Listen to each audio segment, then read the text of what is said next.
It was a cold Wednesday morning in a small town just outside Nashville, Tennessee, the kind of morning where your breath fogs the air and everything feels just a little heavier.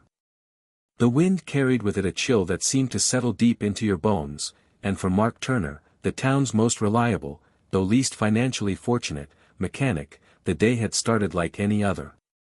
His garage, a modest brick building tucked between a rundown diner and an aging barbershop, had seen better days. The faded sign read Turner's Auto Repair, but the locals just called it Mark's. He had inherited it from his father, who had passed away a decade earlier. Business was slow, the bills were always a week too early, and though he never said it aloud, Mark often skipped dinner just to make sure his employees, 2 part-timers and an apprentice, got their checks on time. Still, Mark believed in one thing above all else: helping others when you can, especially when they can't help you back. Around 9 a.m. Just as he was wiping grease from his hands after fixing an alternator, he heard the sputter of an engine pulling into the lot. It wasn't the confident growl of a healthy car, but a desperate cough, the sound of a machine begging for mercy. A battered blue minivan rolled in, its front right tire practically crying, and steam rising from under the hood. The driver's door opened slowly, and out stepped a woman, early 30s, visibly flustered, with a child on her hip and another holding tightly to her jacket.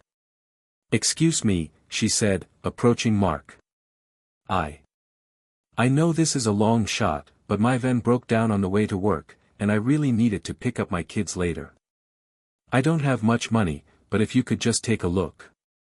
Mark glanced at the kids, both of them bundled in mismatched jackets. The older one looked scared, the younger just tired. "Let's pop the hood," he said with a smile, already walking toward the van. She looked surprised. "Really? I didn't start fixing cars to turn people away," he said simply. As he worked, she stood nearby, fidgeting with the sleeve of her coat. Her name was Emily Sanders, and she was a single mom who had recently moved to the area for a job at the local bakery. Her ex-husband had left without a word months ago, and she was just trying to hold things together. The van was all she had. It turned out to be a cracked radiator hose and a failing battery. The repairs weren't minor, but they were urgent. Mark should have charged at least $400. Instead, after 2 hours of work, he handed her the keys and said, "All good. Just keep it under 60 for a few days." Emily blinked. "Wait, how much do I owe you?" "Nothing," Mark said, waving it off. "Consider it a neighborly favor." Her eyes welled up with tears. "You don't understand. I was praying someone would help. I didn't know what I was going to do. Thank you. Thank you so much." He gave a modest shrug. "Just pay it forward someday." She left, still stunned, and Mark returned to his workshop, his stomach rumbling and his wallet $400 emptier. But his heart? Somehow fuller. The next day, everything changed. It started with a knock on the garage door just before opening time. Mark wiped his hands and walked over. Standing outside was Emily again, but she wasn't alone. Beside her was a sharply dressed man in a navy blazer, holding a leather folder. Behind them, a black luxury SUV with tinted windows hummed quietly. "Morning," Mark said, puzzled. "Mark," Emily smiled, "I wanted to thank you again. But this time, properly." The man stepped forward and extended his hand. "Mr. Turner, I'm David Connors. I'm the regional director for Drive Forward, a non-profit foundation that supports working-class individuals who make a difference in their communities. Emily's one of our scholarship recipients. She told us what you did."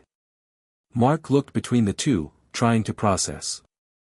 I just fixed her van." David smiled. "You did more than that. You gave without asking. You helped someone when it wasn't convenient. That's exactly the kind of heart we try to highlight, and reward." He opened the folder and handed Mark a sheet of paper. Mark scanned it. His hands began to shake.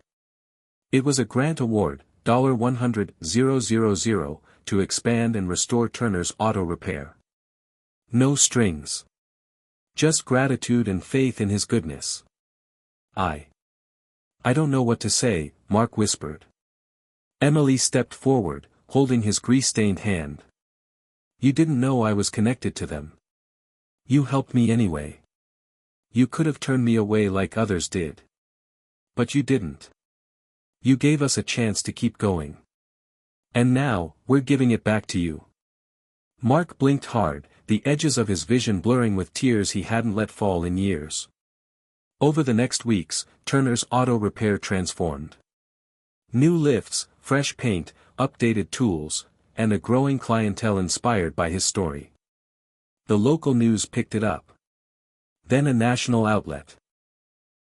Messages poured in from across the country, praising the small-town mechanic who reminded everyone what real kindness looked like. But that wasn't the best part. With the grant, Mark hired 2 more mechanics, one of them a single mom going back to work, and another a young man just out of juvenile detention, desperate for a second chance. He even started a small fund called Mark's Miles, free emergency car repairs for low-income families. As for Emily, she eventually became the bakery's manager. The van still sputtered from time to time, but Mark made sure it never failed her again. One afternoon, months later, she stopped by the shop.